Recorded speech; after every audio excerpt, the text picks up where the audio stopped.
Welcome to Real World Peaceful Parenting, a podcast for parents that are tired of yelling, threatening, and punishing their kids. Join mom and master certified parent coach Lisa Smith as she gives you actionable, step-by-step strategies that'll help you transform your household from chaos to cooperation. Let's dive in. Welcome to today's episode. I'm so excited to be with you here today because today we're going to dive into a topic that's all too relatable. Are you ready for it? Okay, say this with me loud and proud. I suck as a parent. Say it again. I suck as a parent.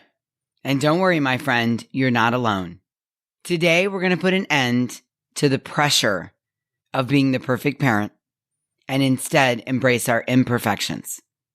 So grab a cup of coffee, sit back, and let's have a laugh together as we explore this topic. You see, lately I've been having conversations with clients about the unrealistic expectations we place on ourselves as parents. It's like expecting ourselves to be the very best at every single subject in school or every single sport out there. Impossible, right? But some of us are still running ourselves ragged trying to excel in every aspect of parenting. And I think some of the questions that we need to pause and ask ourselves are, who are we trying to prove this to? Ourselves, our partners, our children, the other parents at school pickup, Instagram. Another important question, whose approval are we looking for? Whose? Well, let me tell you, my friend, it achieves nothing but stress and burnout trying to be excellent at every single aspect. And to make matters worse, even when things go well, there's always the next situation waiting to challenge our notion of perfection. But here's the truth that I really want you to hear.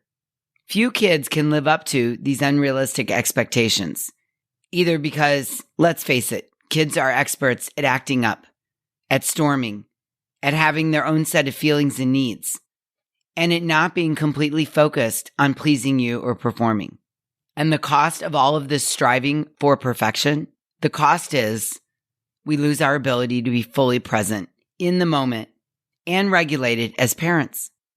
Let me say that again, because I really want you to understand that the cost you're paying for striving for all of this perfection is that you're losing your ability to be fully present and regulated as parents. Instead of enjoying this precious time with our kids, we become judges on Dancing with the Stars, constantly critiquing our own performance as parents, and usually ranking ourselves at the bottom of the leaderboard because perfectionism doesn't like to admit good enough. And what I really know is that judging ourselves all the time robs us of the joy of parenting and shortens our fuse with our kids. It prevents us from staying regulated. Let me say that again. Judging ourselves all the time robs us of the joy of parenting, shortens our fuse, and prevents us from staying regulated with our kids. We become all about getting the task done instead of really enjoying the time with our kids and being present with them. I like to say parenting is a process rather than a checklist of prescribed tasks. We become so focused on what needs to be done or learned or achieved that we miss out on the opportunity to notice things like what our kids are good at, what they enjoy, what their zone of genius is, where they excel, what they're interested in. And then we're not available when they need us to talk about their feelings after a tough day at school, or friend drama, or their fears or needs.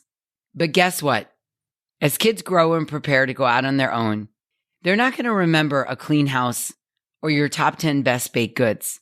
They're going to remember the moments of connection they had with you. They won't care much about your perfectly color-coded planner or your Pinterest-worthy meals. They simply want you to be there, doing the best you can, calm and connected, and showing up for them as authentically as possible. The thing about this is that in the future, your kids will remember whether you had time for them or not. Will they remember so much about you having ticked off all the things in your planner or how on top of the laundry you were? Will they want you to have been perfect in every aspect of your parenting?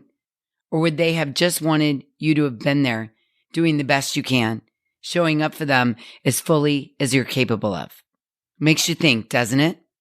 So to counter this pressure cooker of perfection, I've been asking my clients to come up with 3 things they're willing to suck at as parents. Yep, you heard me right. Embrace the suckiness. Because when you ask yourself to be perfect in every area as a parent, you are setting yourself up for unnecessary stress, resentment, fatigue, and most importantly, dysregulation. And on top of all of that, you're also modeling that quest for perfection for your kids. Now, it may be hard to admit that you suck at something as a parent. After all, that's all the cultural stuff that we hear about, read about, look at about being the perfect parent.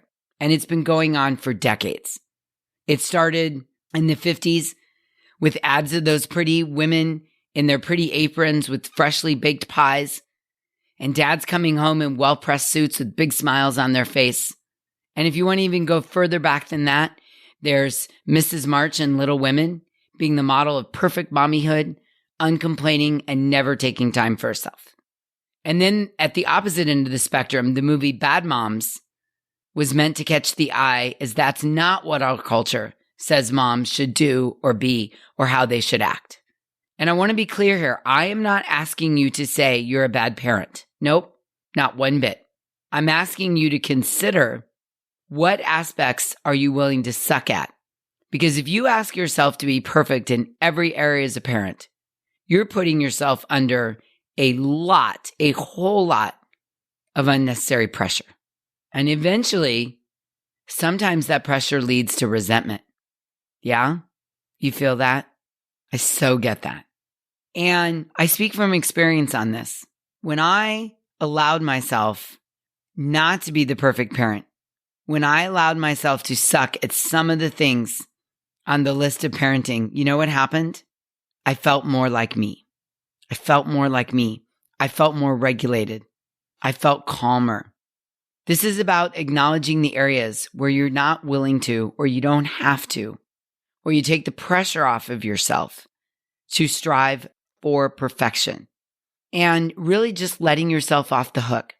Trust me, it's liberating. So I'm going to go first. And let me share with you a couple ways that I decided I was willing to suck as a parent. Okay, the first one. I decided years ago that I was willing to suck at feeding my kid homemade, organic, healthy meals loaded with vegetables every night. I said it out loud. I'm going to stand by this. I am willing to suck at feeding my kid homemade, organic, healthy meals loaded with vegetables every night. You know how this goes. You know the let's try to make vegetables exciting cookbooks, and let's try to hide the vegetable cookbooks. I'd bought them all. And I tried I'm a fussy eater and these work for me Pinterest recipes. Well, they didn't work for me either. And then I tried make the food look like a picture of a whale in the ocean cookbook, and it never looked like a whale. I even worked through let's grow the vegetables first when Malcolm was little and have daily visits to the farmer's market cookbooks. But, I did want to have a life outside of gardening and cooking all the time. So none of them worked. And I ended up cooking recipes using every kitchen implement and gadget. The dishwasher was filled. The surfaces were covered with bowls and bits of the food. And I was exhausted. And you know how this goes. Then your kid takes the tiniest amount and says, I don't like this, and I'm not eating it. Or he pushes the food around the plate. And then I would slump over the table, exhausted, defeated, with a big mess to clean up. Fast forward to today, Malcolm's 18, about to become 19, and he's at an age where he's busy and often isn't even home for dinner. But here's what happened over the years. I realized he doesn't really love vegetables. So I decided that if he eats a cucumber once or twice a week that I slice up for him and put on the table, we're good. I'm willing to suck at feeding him vegetables with every single meal. Here's what I also realized. He's going to live to be 80 years old, hopefully, or more. And if the first 18, he isn't eating avocado and kale and Brussels sprouts like they're going out of style every night, I can live with that. So I'm willing to suck at feeding my kid homemade organic vegetables and forcing him to eat them every single night of the week. Another thing I'm willing to suck at is teaching my kid how to vacuum. I did a lot of housework when I was a kid. To be honest with you, I felt like a child slave. I felt like my childhood was all about cleaning and taking care of and pleasing the adults in my life. And one thing that has always felt really important to me is that I really wanted my kid to enjoy his childhood. So I decided that I was willing to suck at things like teaching him how to vacuum. I mean, let's be honest. There's this thing called YouTube. I'm sure you've heard of it. And I say this sort of tongue-in-cheek, but also sort of true. When Malcolm needs to learn how to vacuum, he can go to YouTube and learn how to vacuum. I looked it up the other day. There is a video with over 163,000 views on how to vacuum properly. So if he ever needs to learn, he'll have all the knowledge at his fingertips. And in the meantime, he can focus on learning and growing and maturing emotionally and playing basketball and being a kid. Now listen, my friend, if the home-cooked organic food is your thing and you love to teach your child how to keep a home, I love it for you. I love that it's your thing. It's not my thing, but I love that it's your thing. But it's definitely two areas that I'm willing to suck at. And tell me where I'm wrong, but there's probably some parenting things that don't come naturally to you, right? Maybe it's arts and crafts. Maybe it's in the kitchen. Maybe it's sports. Maybe it's making sure your kids get their homework done. Maybe it's getting to school in time. I don't know what there are, but there are probably some things that just don't come naturally to you. So here's an idea. Rather than fighting them, you could just decide that these are areas that you're going to suck at, as I did, the whole vegetable thing. Or like the vacuuming example. It could be something you decide is not going to be a part of your mom job description, teaching your kid how to vacuum. Because it's not what you want for your child, and when they're ready, they can learn it on their own. For me personally, I didn't want my son to spend his childhood doing chores. So I take it off my mom description that I need to teach him how to do the chores and then force him to do it and battle over them. And if I choose not to, I don't have to. I'm willing to suck as a parent in these areas so that I can excel in other areas. Connection, emotional intelligence, modeling staying regulated, helping him feel his feelings, helping him do his schoolwork, helping him with his friend situations, helping him get to basketball on time. I freed up some energy by being willing to suck in some areas rather than making myself crazy and dysregulated and stressed and resentful by trying to get it all right all the time. So here's my question for you. What are you willing to suck at as a parent? I want you to name it. I want you to claim it. And I want you to wear your badge proudly. When we're up front willing to suck at things, we clear the space to let our brain rest on the things that are a priority. That's a really important part of my work, helping parents to realize that they do get to choose their priorities as a parent. Helping you realize right now, having a light bulb moment, you get to choose your priorities as a parent. Maybe music is really important to your family. Making music together, enjoying music, maybe travel. Maybe there's a religion. Maybe there's a hobby like woodworking or paddleboarding. You get to choose your priorities as a parent. You as a parent get to decide how this parenting story is going to play out. It's about being intentional. It's also about the courage to say what you're willing to suck at, what you want to give up, what isn't working, where you'd like some help. Yeah? We all have our parenting journeys. And sometimes it's the challenges we face that lead us to seek guidance and become better parents. I've been on a journey from being that angry mom that yelled at my kid all the time to now being incredibly intentional about how I parent. I now have things I prioritize as a parent. I'm not willing to suck at spending time with Malcolm talking about his feelings. No, ma'am. No, sir. No, thank you. I'm not willing to suck at prioritizing homework and helping him with it when I can. We also try not to be late for things. That's a priority as our family. We plan ahead, we try to allow enough time, and we try to get places on time. That's a priority for us. So to bring it all together, I want you to see this. If I'm not worried and stressing out about how I didn't feed him Brussels sprouts last night. I have more time to focus on getting us places on time, which is a high priority for us and a family value. If I'm not worried and stressed out about how he hasn't eaten his serving of avocado this week, I have more time to listen to his feelings when I'm not in the kitchen cooking organic food from scratch meals that uses every kitchen gadget I own.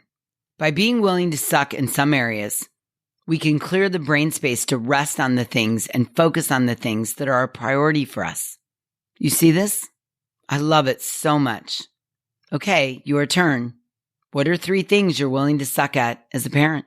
Name them, claim them. Wear your badge of imperfection proudly. By being upfront about our suckiness, we create space to focus on the things that truly matter to us. And remember, you get to choose your priorities as a parent. You have the power to shape your parenting story. It's about being intentional and having the courage to align your actions with what you genuinely want for your child. I love it, don't you? Being intentional about what you genuinely want for your child. Oh, so good. Okay, that wraps up today's episode of Real World Peaceful Parenting. I hope you found some encouragement, humor, and inspiration in embracing your parenting imperfections. And if you'd like, you can email me, support@thepeacefulparent.com, and share with me the 3 things you're willing to suck at. I'm here to support you on this incredible parenting journey. And I want you to hear this. You, yes, you, are doing an amazing job, imperfections and all. Keep being the awesome, imperfect parent that you are. And until we meet again, I'm wishing you peaceful parenting. Thank you so much for listening today. I want to personally invite you to head over to thepeacefulparent.com/welcome and sign up for my free Peaceful Parenting mini course. You'll find everything you need to get started on the path to peaceful parenting just waiting for you over there at www.thepeacefulparent.com/welcome. Can't wait for you to get started. Thanks for listening to Real World Peaceful Parenting. If you want more info on how you can transform your parenting, visit thepeacefulparent.com. See you soon.